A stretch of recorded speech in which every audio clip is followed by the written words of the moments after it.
आज हम आपके साथ एक बेहद खौफनाक मामले पर बात करने वाले हैं। पुलिस इंस्पेक्टर अरुण राय का केस। इस कहानी की शुरुआत होती है जालौन जिले के कुठौंद पुलिस स्टेशन से। यहीं पर इंस्पेक्टर अरुण राय थाना इंचार्ज के तौर पर तैनात थे। पुलिस विभाग में उनकी छवि बहुत अच्छी थी। वो एक मिलनसार, शांत और हंसमुख इंसान थे, लेकिन अपने ड्यूटी को लेकर बेहद सख्त और ईमानदार अफसर माने जाते थे। उनका सफर भी बहुत प्रेरणा देने वाला था। उन्होंने एक काम कांस्टेबल के तौर पर पुलिस ज्वाइन की थी और अपनी मेहनत और लगन से वो थाना प्रभारी की कुर्सी तक पहुंचे थे। अरुण जी मूल रूप से संत कबीर नगर के राजनौली गांव के रहने वाले थे। उनके परिवार में उनके बड़े भाई अरविंद, उनकी मां और भाई का परिवार उसी पुश्तैनी गांव में रहता है। उनके पिताजी का काफी पहले निधन हो चुका था। अपनी मेहनत की कमाई से अरुण जी ने गोरखपुर में भी अपना एक घर बनवा लिया था। जब भी उन्हें ड्यूटी से छुट्टी मिलती तो वो गोरखपुर वाले घर में अपनी पत्नी और अपने इकलौते बेटे के साथ वक्त बिताने आ जाते थे। हालांकि क्योंकि अरुण पुलिस विभाग में थे, तो अलग अलग जगह पर उनका ट्रांसफर होता रहता था। इसीलिए ये ड्यूटी वाली जगह के सरकारी आवास में रहते थे। छुट्टी मिलने पर ही अपनी पत्नी के पास गोरखपुर आते और मां के पास राजनौली गांव जाते। बेटे अमृतांश राय ने इसी साल यानी 2025 में 12वीं पास की और ये कोटा में रहकर नीट की तैयारी कर रहे हैं। पिता का भी सपना था कि अपने बेटे को डॉक्टर के रूप में देखें। अरुण सबको साथ लेकर चलने वाले व्यक्ति थे। अपने भाई से भी कॉल पर बात करते, भतीजे और भतीजी से भी बात करते और समय समय पर मिलने भी जाते। पूरे परिवार में ही प्रेम था। खुशहाल फैमिली थी। बड़े भाई अरविंद राय जी की देवा बाजार में हार्डवेयर की दुकान है और साथ में खेती बाड़ी भी संभालते हैं। अरुण राय की शादी माया राय से साल 2001 के आसपास हुई थी। पत्नी का मायका बस्ती जिले के भरवलिया नामक गांव में है। तो करंट टाइम में अरुण राय जी कुठौंद थाने में थाना प्रभारी के पद पर अपनी सेवा दे रहे थे और इसी कैंपस में बने सरकारी आवास में रह रहे थे। 5 दिसंबर 2025 शुक्रवार का दिन। थाना प्रभारी के लिए आज का दिन भी नॉर्मल था, जैसे कि रोज होता है। लेकिन किसी को क्या पता था कि आज ही इनका आखिरी दिन होगा। सुबह में ये जल्दी उठे, अपना रूटीन का काम किया, फिर तैयार होकर थाने पहुंचे। यहां कुछ शिकायतकर्ताओं से मिलते हैं और उनकी प्रॉब्लम सुनी। दोपहर में स्टेशन के पास हुए पंचकुंडीय महायज्ञ में शामिल हुए। इन्हें शाम को भी आमंत्रित किया गया। फिर वापस ये थाने आए और बाकी काम किया। शाम को यह महायज्ञ के भंडारे में जाते हैं। वहां की कमेटी ने इनको सम्मानित किया। इसके बाद ये जलौनी माता मंदिर के पुजारी सर्वेश महाराज जी की बेटी की शादी में पहुंचे, दूल्हा दुल्हन को आशीर्वाद देने। फिर अरुण जी कस्बे में थोड़ा इधर उधर टहलते हैं और पेट्रोलिंग की। अब रात के करीब 9 बजे के आसपास का टाइम हो रहा था। इनकी पत्नी माया राय जी ने इन्हें हालचाल के लिए कॉल किया, जैसा कि वह अक्सर करती है। पत्नी के अनुसार अरुण जी ने उनसे बोला कि मैं थोड़ा थका हूं, आराम करने जा रहा हूं। अभी तक वह डिनर कर चुके थे और अपने आवास जा रहे थे। इन्हें बीपी की भी दिक्कत थी, जिसकी दवाई लेते थे। पति की बातें सुनकर पत्नी को लगा कि वो काफी थके हैं।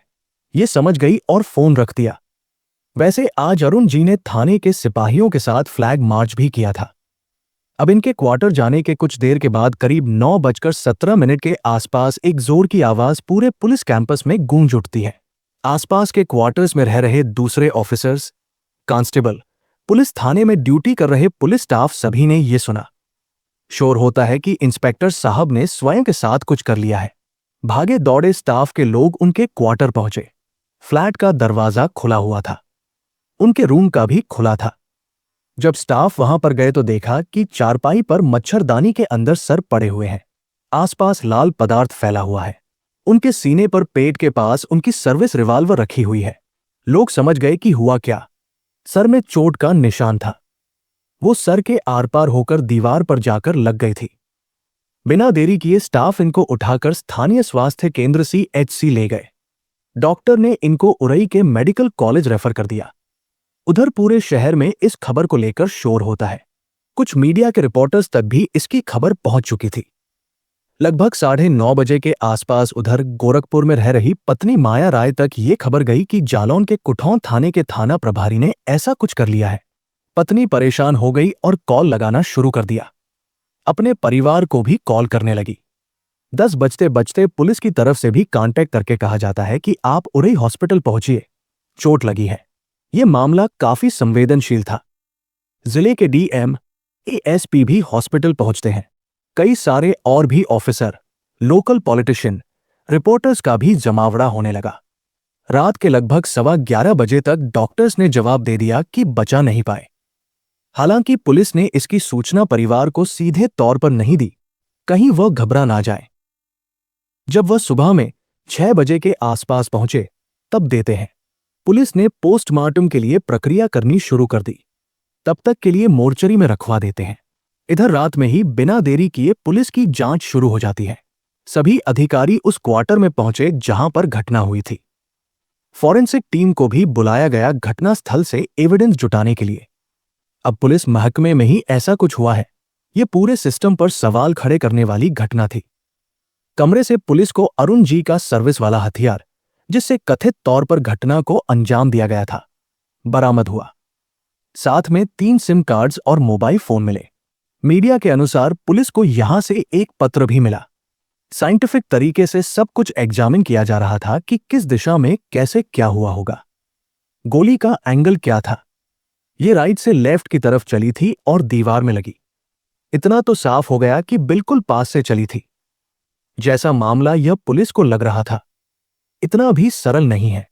आखिर इस क्वार्टर में कौन कौन आया गया? यहां आने के कौन कौन से रास्ते हैं? आखिरी बार अरुण जी ने किससे किससे बात की और क्या बात की?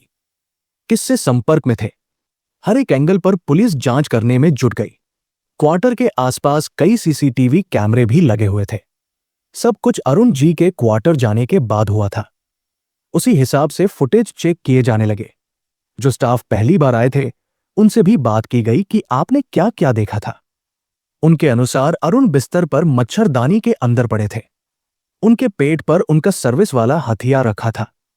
इस चीज को लेकर भी काफी सारे सवाल हैं। क्या अरुण जी उस हथियार को अपने साथ लेकर सोते थे? वो उनके पेट पर कैसे पड़ा था? अगर स्वयं कुछ किया होता तो कहीं और पड़ा होता। पेट पर कैसे रख पाए होंगे? ऐसा कैसे पॉसिबल है? अगर हथियार कहीं और रखा हुआ था तो मच्छरदानी के अंदर लाकर क्यों चलाया?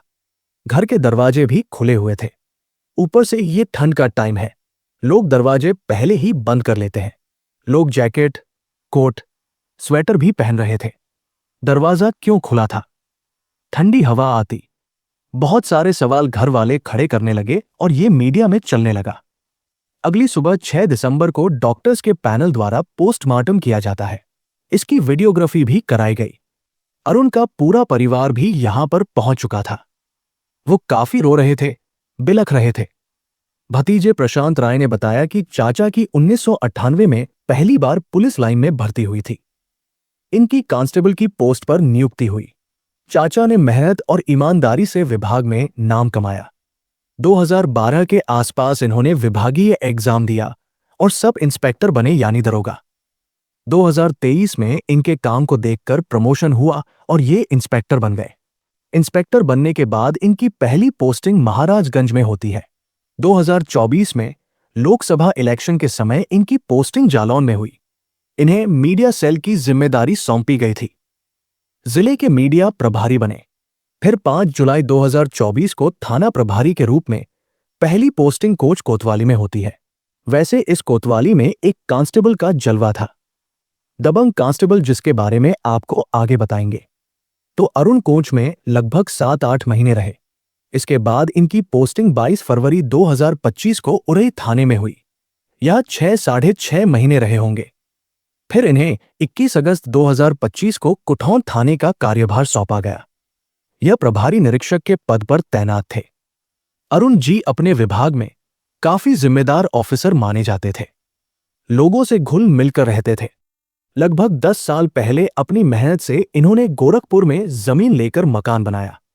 अपने पुश्तैनी गांव भी जाते थे, मां और भाई से मिलने। गांव के लोगों से भी खुश होकर मिलते थे।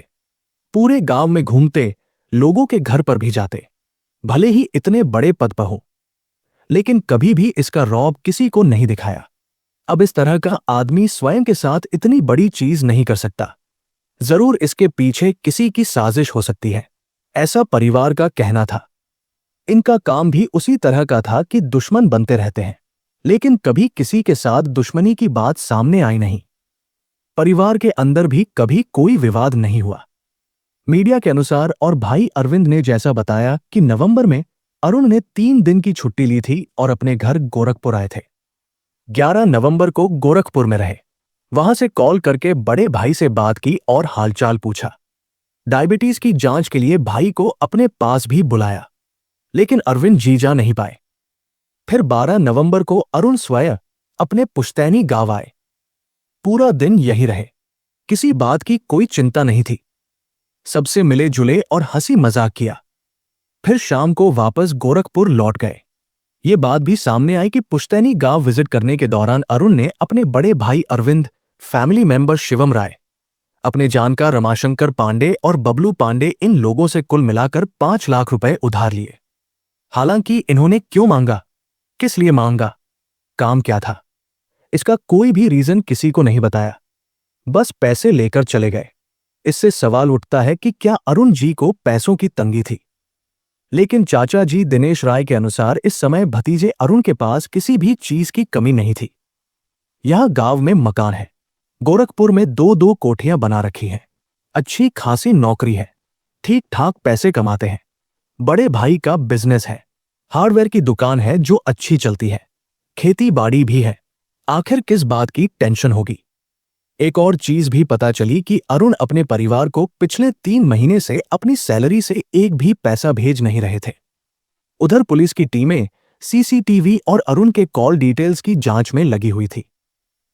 5 दिसंबर की रात लगभग 9:15 पर एक गली के कैमरे में दिखा कि कोई इंसान अरुण जी के पुलिस क्वार्टर की तरफ जा रहा है। एग्जैक्ट 9:15 पर और फिर 3 मिनटों के बाद 9:18 पर वही इंसान दौड़ते भागते वापस निकला। ये कोई महिला लग रही थी। स्टाफ इस महिला को पहचानता था। स्टाफ से पूछताछ में पता चला कि यही महिला स्वयं पुलिस थाने में आई और स्टाफ से बोला कि साहब ने ऐसा ऐसा कर लिया है। साहब यानी कि अरुण। इन्होंने भी आवाज सुनी थी पर कहां से आई नहीं पता। लेकिन महिला आकर बताती है कि आवाज इंस्पेक्टर साहब के क्वार्टर से आई है। फिर आनन फानन में स्टाफ वहां पहुंचे, लेकिन यह महिला सूचना देने के बाद इस जगह से चली गई। पुलिस ने आगे के फुटेज चेक किए। अलग अलग कैमरों में यह महिला जल्दबाजी में भागते हुए दिख रही थी। इसने ट्रैक सूट पहन रखा था, टोपी लगाई थी, पीठ पर एक बैग भी लिया हुआ था और यह किसी से फोन पर बात करते हुए भी जा रही थी। जांच में यह भी पता चला कि महिला क्वार्टर में पीछे के रास्ते से आई। 9:15 पर आई। 9:17 पर तेज आवाज गूंजी। फिर 9:18 पर महिला निकलते दिखी। कमरे में 3 मिनटों के अंदर क्या हुआ था, इसी का रहस्य पुलिस को पता करना था। संदेह हुआ कि कहीं यही महिला तो घटना के पीछे नहीं है। यह आवाज गूंजने के बाद क्वार्टर से चीखते चिल्लाते बाहर निकली थी। पुलिस को जाकर बताया, फिर चली गई। लेकिन ये वहां से भागी क्यों? अरुण जी की एक नंबर पर काफी सारी बातें होती थी। व्हाट्सएप पर वीडियो कॉल होते और चैट होते। 2 दिसंबर से 5 दिसंबर के बीच इन 3 दिनों में थाना प्रभारी की कॉल डिटेल और व्हाट्सएप कॉल मिलाकर 100 से भी ज्यादा बार बातचीत हुई थी। ज्यादातर वीडियो कॉल हुए, लेकिन वो कौन है, किससे बात कर रहे थे? अरुण के स्टाफ और बाकी लोगों ने पहचान की। 28 साल की लेडी कांस्टेबल मीनाक्षी शर्मा, इसी से फोन पर बात हुई थी और पहले भी होती थी और यही महिला सीसीटीवी में दिखाई दी। पुलिस ने इसकी डिटेल्स निकाली। उधर अरुण जी की पत्नी माया राय एसपी को लिखित में तहरीर देती है और मीनाक्षी पर इल्जाम लगाया। पुलिस ने 6 दिसंबर की दोपहर में 3 बजे के आसपास भी NS 103 के तहत मीनाक्षी पर FIR दर्ज कर ली। इस पर सीधे ही इल्जाम लगाया गया था। ये एक कांस्टेबल है जो कि यूपी के 112 की यूनिट 1577 में तैनात थी और कोच थाने के आवास में रह रही थी। लेकिन यह अपने आवास में नहीं मिली और इसका फोन भी बंद था। यह फरार हो चुकी थी। इससे पुलिस का संदेह और भी स्ट्रांग होता है। इसे ढूंढना शुरू किया गया। मीनाक्षी का घर मेरठ जिले के फलौदी थाना क्षेत्र के डंडूपुर नामक गांव में है। पिता का नाम विपिन कुमार शर्मा है। 6 दिसंबर की शाम तक पुलिस मीनाक्षी को पकड़ लेती है। 2019 बैच की कांस्टेबल, पहली पोस्टिंग पीलीभीत के पूरनपुर में हुई। इसकी सगी बहन की पोस्टिंग भी यहीं पर थी। अब मीनाक्षी शर्मा के बारे में थोड़ी बात करते हैं। ये दबंग टाइप की महिला थी। जब से इसकी नौकरी लगी तब से इस केस में पकड़े जाने तक इन 5-6 सालों में 11 सिम कार्ड बदले। इसके पास 3 मोबाइल फोन्स थे, जिसमें एक आईफोन था जिसकी कीमत लाखों में थी। ये 2 फोन अपने साथ रखती थी और एक फोन आवास पर। इसकी वजह आपको आगे बताएंगे। इसने कोच वाले आवास में एसी भी लगा रखा था। भले ही यह कांस्टेबल थी, लेकिन तेवर आईपीएस वाले थे। 2022 की बात है। जब यह पूरनपुर थाने में थी तो वहां पर एक सिपाही भी थे, मोहित खोखर। इसका मोहित के साथ करीबी रिश्ता था। मोहित बताते हैं कि पहले वही आई थी और कहा कि पसंद करती है। फिर दोनों रिश्ते में आ गए और साथ रहने लगे। इसी बीच महिला ने इससे कुछ पैसे मांगे। मोहित ने सोचा कि गर्लफ्रेंड है, छोटा मोटा अमाउंट मांग रही है तो दे दिए। इसके बाद दोनों और भी करीब आते हैं। मीनाक्षी ने मोहित के साथ कथित तौर पर कुछ आपत्तिजनक वीडियोस बना लिए और 25 लाख रुपए की डिमांड करने लगी। अगर पैसे नहीं दिए तो तुम्हारे परिवार को वीडियो भेजेगी और पुलिस में कंप्लेंट भी कराएगी। इसमें मीनाक्षी के पिता और भाई भी जुड़े हुए थे, ऐसा मोहित ने कहा। सभी मिलकर पैसों की डिमांड करते। मोहित काफी परेशान हो गए कि कैसे क्या करें। इन्होंने अपने परिवार से बात की और सब कुछ बताया। परिवार ने इनका साथ दिया और तय किया कि पैसे नहीं देंगे चाहे जो हो जाए। फिर मीनाक्षी ने इन पर शादी का झांसा देकर धोखा देने का आरोप लगाया और केस दर्ज कराया। इस चक्कर में मोहित 2 महीने जेल में रहे। कोर्ट में केस चला। इसमें काफी बदनामी हुई और मजाक बना। लोग बातें करते, जिस वजह से मोहित को दूसरे थाने में ट्रांसफर लेना पड़ा। हालांकि जब यह मामला कोर्ट में चल रहा था तब मीनाक्षी एक बार भी हाजिर नहीं हुई। होगी भी क्यों? क्योंकि झूठे इल्जाम लगाए थे। मोहित ने बताया कि मीनाक्षी, उसके पिता और भाई ऐसा ही करके पैसे कमाते थे। जो पैसे नहीं देता उस पर केस कर देते। एक एसएसआई को भी ऐसा ही फंसाकर 25 लाख रुपए ऐंठे। पैसे मिलने के बाद मामला शांत हो जाता। तुम अपने रास्ते और मैं अपने रास्ते। बदनामी के डर से कोई ऑफिसर कंप्लेन नहीं कर पाता, जिसका मीनाक्षी फायदा उठाती। मोहित ने दावा किया कि और भी पुलिस वालों के साथ उसने ऐसा किया है। अमरिया थाने में तैनात एक बड़े ऑफिसर के साथ भी ऐसा ही कुछ किया। उन्होंने भी पैसे देकर पीछा छुड़ाया। ये लोग गिरोह की तरह काम करते थे। करोड़ों की प्रॉपर्टी बनाई। मेरठ में कई जमीनें खरीद ली। कथित तौर पर मीनाक्षी ने 80 लाख रुपए का अपना मकान बनाया। 10 अक्टूबर 2022 को मीनाक्षी की पोस्टिंग जालौन पुलिस लाइन में हुई। चुरखी थाने भेजा गया। यह बरेली, सुनगढ़ी, अमरिया थाने में भी काम कर चुकी है। जहां पर भी रहती वहां के अफसरों को प्रेम जाल में फंसा लेती। अमृतपाल नामक दरोगा से इसका झगड़ा हुआ। फिर उस पर गलत हरकत करने का झूठा इल्जाम लगाकर केस कर दिया। समझौते के लिए लाखों रुपए की डिमांड की। ये कभी भी अपने तरह के स्टाफ यानी कि महिला कांस्टेबल से बात नहीं करती थी, बल्कि बड़े बड़े अफसरों के आसपास घूमती। उनसे बात करती जो इसकी पोस्ट से ऊंचे पद के रहने चाहिए। सितंबर 2022 के आसपास का समय था। मीनाक्षी बरेली जिले के बहेड़ी थाने में पोस्टेड थी। वहां के एक सिपाही मोनू पांडे से इसकी करीबी हो गई। इसी थाने में तैनात दूसरे सिपाही योगेश चहल से भी बात करती, जिस वजह से योगेश मीनाक्षी का पीछा करते। ये चीज मोनू को रास नहीं आई। लव ट्रायंगल हो गया। महिला सिपाही के लिए 2 सिपाही अपने आवास में झगड़ा कर लेते हैं। दोनों में दुश्मनी हो गई। स्थानीय लोगों ने बीच बचाव किया, मामले को सुलझाया। इसकी सूचना इंस्पेक्टर सत्येंद्र भड़ाना को हुई, लेकिन इन्होंने इस झगड़े को हल्के में लिया। फिर 5 सितंबर 2022 की रात करीब 12 बजे सिपाही योगेश थाने आकर मोनू से मीनाक्षी को लेकर झगड़ा करते हैं। थाने में एक दरोगा अपना सर्विस वाला हथियार एक दराज में रखे हुए थे, जिसे मोनू ने रखते हुए देखा था।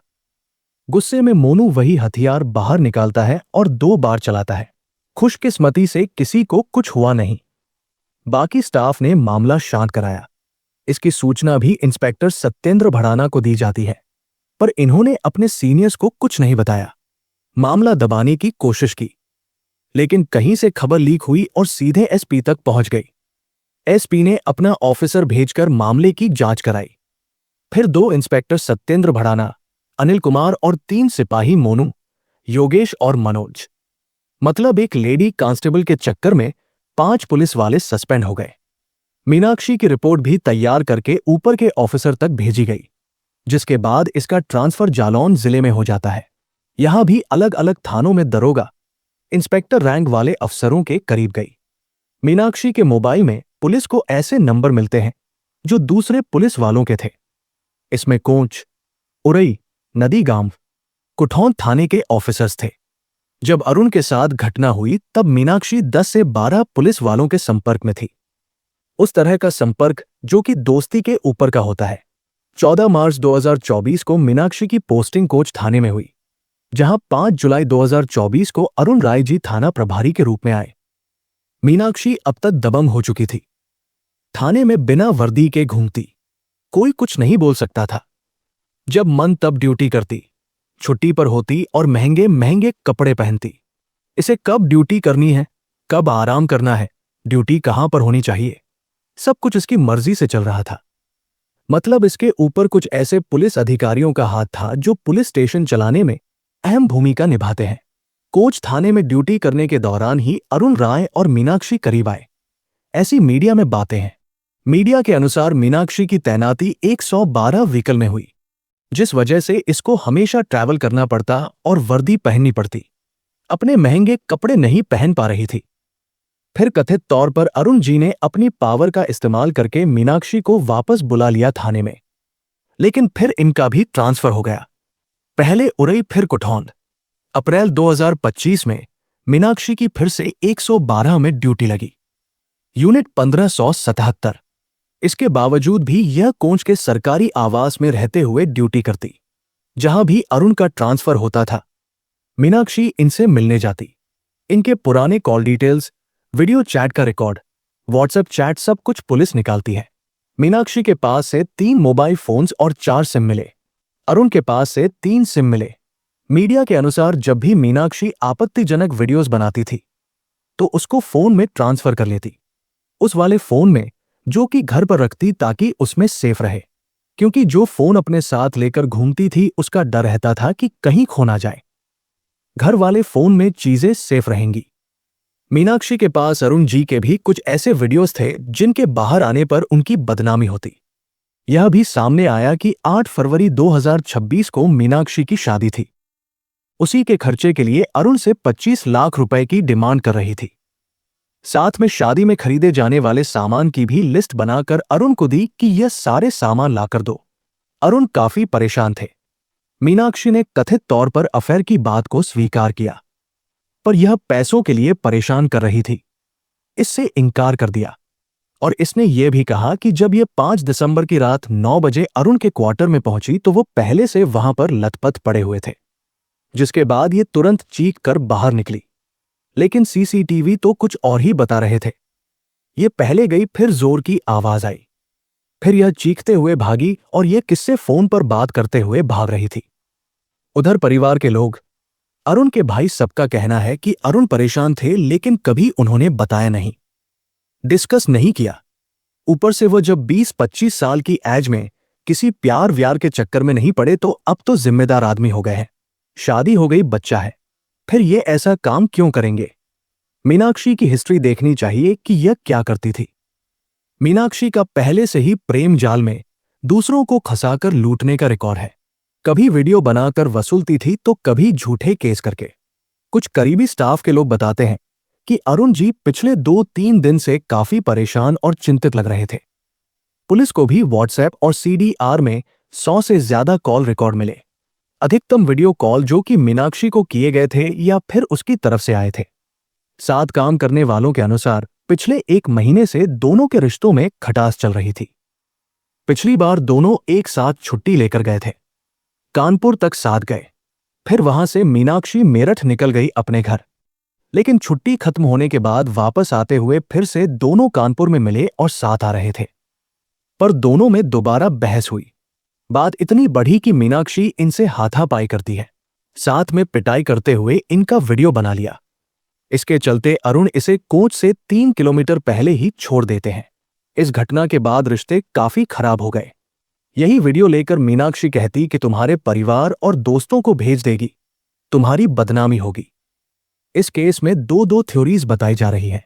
एक तो मीनाक्षी से अरुण दूर होना चाहते थे, लेकिन वह पैसों की डिमांड करती, और दूसरी थ्योरी है कि साथ रहना चाहते थे, तभी उस पर खूब पैसे उड़ाते। 3 महीने की सैलरी घर पर नहीं पहुंची। मीनाक्षी ने हाल के समय में 3 लाख रुपए का हार खरीदा था। आईफोन चलाती। बातें उठ रही हैं कि वो पैसे अरुण ने दिए थे। नवंबर में मीनाक्षी की सगाई थी। 1 नवंबर को इसने विभाग में छुट्टी का एप्लीकेशन दिया। 10 नवंबर तक छुट्टी पर रही, फिर ड्यूटी ज्वाइन की, लेकिन 17 नवंबर को वापस से 6 दिन की छुट्टी के लिए आवेदन दिया, जो कि 23 नवंबर को खत्म होनी थी। लेकिन 23 नवंबर के बाद भी ये अनुपस्थित रही, ड्यूटी पर नहीं आई। यह भी बात उठी कि अरुण चाहते थे कि मीनाक्षी शादी ना करे, इसीलिए उस पर खूब सारे खर्च करके उसको मना रहे थे। उसको चीजें खरीद कर देते थे। कुछ मीडिया रिपोर्ट्स के अनुसार मीनाक्षी पहले से ही शादीशुदा है, लेकिन इसका पति उम्र कैद की सजा काट रहा है और यह दूसरी शादी कर रही थी, जो कि नवंबर 2025 में सगाई हुई और 8 फरवरी 2026 को शादी की डेट थी। अब यह दूसरी शादी की बात कितनी सच है, इसकी पुष्टि नहीं। अरुण चाहते थे कि मीनाक्षी इनके साथ बर्थडे मनाए। 2 दिसंबर को मीनाक्षी का बर्थडे था, पर यह मेरठ जाकर परिवार के साथ बर्थडे मनाती है। व्हाट्सएप पर स्टेटस लगाया, जिसे देखकर अरुण काफी नाराज हुए। इसके बाद से कॉल पर कॉल होने लगे, वीडियो कॉल किए गए। 5 दिसंबर की शाम को मीनाक्षी एक सिपाही अंकित मलिक के साथ बाइक से मेरठ से कुठौन पहुंची। यह सिपाही इसको ड्रॉप करके अपने थाने चले गए। मीडिया के अनुसार मीनाक्षी अरुण से कॉल पर बात करते हुए आई थी कि इसकी वर्दी इसको दे दो, ये वापस चली जाएगी, वही लेने के लिए आ रही है। लेकिन वो काफी गुस्सा थे। जब यह वहां पर गई तो झगड़ा हुआ। पीछे के रास्ते से गई थी, जहां पर अंधेरा था ताकि कोई देखे ना।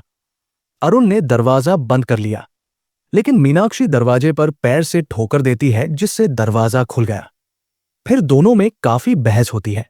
अरुण ने कहा कि ये जीवित नहीं रहेंगे। फिर मीनाक्षी ने उनको उल्टा जवाब दिया कि बोलो मत करके दिखाओ। फिर इसके सामने ही उन्होंने ऐसी घटना अंजाम दे दी। हालांकि ये केवल थ्योरी है, मीडिया में चल रही है। वो हथियार उनके पेट पर कैसे रखा हुआ था, राइट साइड से चलाई गई थी या चली थी? इसमें भी 3 थ्योरीज हैं। एक तो फोन पर बात करते हुए झगड़ा हुआ और जैसे ही मीनाक्षी पहुंची उन्होंने घटना कर ली। दूसरा, वहां पर झगड़ा हुआ और सामने घटना को अंजाम दिया। और तीसरा कि इसमें कोई और भी शामिल हो सकता है, जिसने मीनाक्षी के साथ मिलकर किया। लगा कि वो सिपाही अंकित मलिक तो नहीं, जो कि मीना को ड्रॉप करने के लिए आया था। पुलिस ने उसकी जांच की, लोकेशन CDR निकाले, सब कुछ देखा, पर उसका रोल नहीं मिलता है। CCTV कैमरे में भी वह नहीं दिखा, केवल मीनाक्षी ही दिखी। घटना के बाद मीनाक्षी यहां से चीखते हुए निकली, पुलिस को बताया, फिर यहां से भागी। कॉल पर यह अंकित को बता रही थी कि ऐसा ऐसा हुआ है। फिर ये उड़ई गई। वहां एक महिला कांस्टेबल के यहां रुकी। इसने उस कांस्टेबल को कुछ नहीं बताया। इसने अपने फोन से अरुण से जुड़े हुए सभी कॉल्स, चैट्स डिलीट किए, इरेज किए। पुलिस इसकी इस हरकत को सबूत मिटाना मान रही है। बचने के लिए इसने ऐसा किया था। अरुण जी ने 5 लाख रुपए परिवार से उधार लिए थे, लेकिन घटना के बाद ना तो वह पैसे क्वार्टर में मिले और ना ही अरुण के बैंक अकाउंट में। परिवार ने आरोप लगाया कि वह पैसे मीनाक्षी लेकर चली गई। हाल ही में उसने लाखों रुपए का हार खरीदा, आईफोन लिया। मीडिया के अनुसार शायद उन्हीं पैसों से ली हो या फिर पहले ही लेकर बाद में उन्हीं पैसों से पेमेंट किया हो। आखिर यह पिछले 10-12 दिन से ड्यूटी पर क्यों नहीं आ रही थी? मीडिया के अनुसार इसकी पोस्टिंग 112 में हुई थी, जहां वर्दी पहनना पड़ता। इसको ये काम पसंद नहीं था, इसे आरामदायक काम चाहिए। इसीलिए बार बार छुट्टी लेकर अधिकारियों से ट्रांसफर के लिए चक्कर लगाती। जब छुट्टी नहीं मिलती तो अनुपस्थित हो जाती। वाहन प्रभारी ने इसके खिलाफ कंप्लेन भी की है कि बिना बताए नहीं आ रही है। 7 दिसंबर को अरुण जी को उनके पुश्तैनी गांव ले जाया गया। गांव के बिरहर घाट पर अंतिम संस्कार हुआ। बेटे अमृतांश ने मुखाग्नि दी। इन्हें पुलिस द्वारा गार्ड ऑफ ऑनर भी दिया गया। सम्मान के साथ सारी प्रक्रिया हुई। घर में सभी लोग बहुत दुखी थे। पत्नी तो पति के चेहरे को देखते ही 3 बार बेहोश हो गई थी। परिवार ने पत्र लिखकर अरुण के सरकारी क्वार्टर से उनके सामान ले जाने की इजाजत मांगी। पुलिस की निगरानी में सामान ले गए। मीनाक्षी जब अरेस्ट हुई तब इसने वही ट्रैक सूट पहना हुआ था जो कि कैमरे में पहने हुए दिखी थी। 7 दिसंबर को इसको प्राइवेट कार से कुठौन के प्राथमिक स्वास्थ्य केंद्र ले गए मेडिकल कराने के लिए। इसी दिन कोर्ट में भी पेश किया गया। शाम के 4:40 पर 25 मिनट कोर्ट में रही। इस दौरान इसके पिता और भाई भी यहां पर आए, लेकिन पुलिस ने इनको मिलने से रोका। जब मीनाक्षी बाहर आई और पुलिस कार में बैठ रही थी, तब पिता ने चिल्लाकर कहा, लाली, तुम चिंता मत कर, जल्द कोर्ट से छुड़ा लेंगे। पुलिस को मीनाक्षी की 14 दिन की कस्टडी मिली थी। यहीं के एक होटल में पिता और बेटे रुके हुए हैं और लगातार वकील से बातें कर रहे हैं बेटी की बेल के लिए। मीनाक्षी के चेहरे पर कोई शिकन नहीं थी, अभी भी अकड़ में थी। एक महिला सिपाही ने उसको सीधे चलने को कहा तो इसने जवाब दिया, तेरा मुंह तोड़ दूंगी, कोतवाली प्रभारी हो या फिर दरोगा। कोई कुछ मीनाक्षी को बोले तो ये चुटकी बजाकर कहती थी, 2 मिनट में निपटा दूंगी। एक बार एक दरोगा ने इसको ड्यूटी दी, पर इसने कहा कि किसी और को भेज दो। इससे दरोगा काफी गुस्सा हुए और खरी खोटी सुनाई। फिर मीनाक्षी ने भी चुटकी बजाकर कहा कि निपटा दूंगी। फिर दरोगा और भी भड़क गए।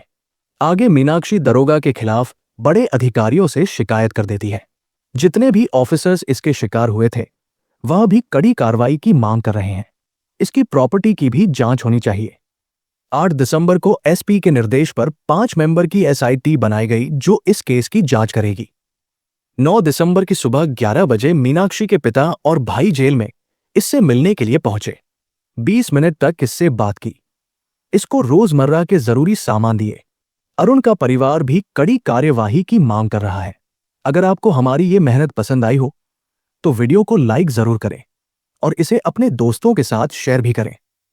और अगर आपने अभी तक कत्ल की कहानी चैनल को सब्सक्राइब नहीं किया है तो जल्दी से सब्सक्राइब करके बेल आइकन दबा लें, ताकि हमारी आने वाली हर नई कहानी की अपडेट आपको सबसे पहले मिल सके। क्राइम की दुनिया से जुड़ी ऐसी ही सच्ची कहानियों के लिए हमारे साथ जुड़े रहिए। धन्यवाद।